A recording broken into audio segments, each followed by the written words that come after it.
সবাইকে স্বাগত। আজ আমি রান্না করব ট্যাংরা মাছ দিয়ে বেগুন দিয়ে ঝোল। তো বাজার থেকে 500 মাছ নিয়ে এসেছি। মাছগুলো দোকানদারই কেটে দিয়েছে।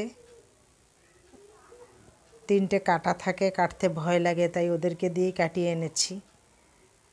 তো মাছগুলো আমি এক এক করে ভেজে নিয়েছি। বেগুন দিয়ে ট্যাংরা মাছের ঝোল খুব ভালো লাগে খেতে। এই দেখুন, এই বেগুনটা দিয়ে রান্না করব। তো বেগুনগুলো একটু পিচ করে কেটে নিই, পাতলা করেই কাটবো।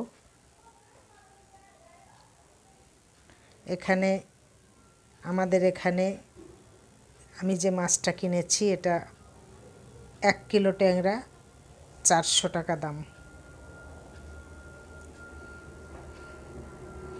ছোট বড় বিভিন্ন ধরনের মাছ পাওয়া যায়।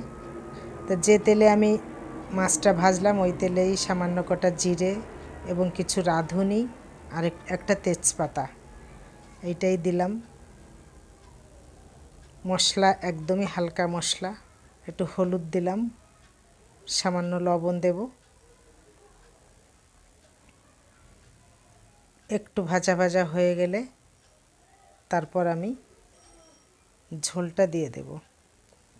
তো পাশে গরম জল বসিয়েছি, গরম জলটাও হয়ে গেছে, গরম জলটা ঢেলে দিলাম।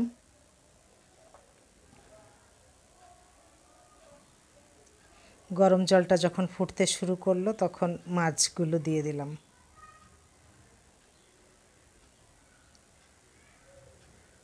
আর কিছু কাঁচা লঙ্কা দিয়েছি, আর তেমন কোনো মশলা নয়।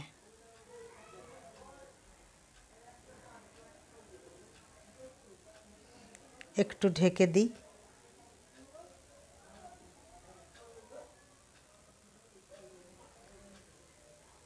তো মাছের ঝোল আমার রেডি। কেমন হলো জানাবেন।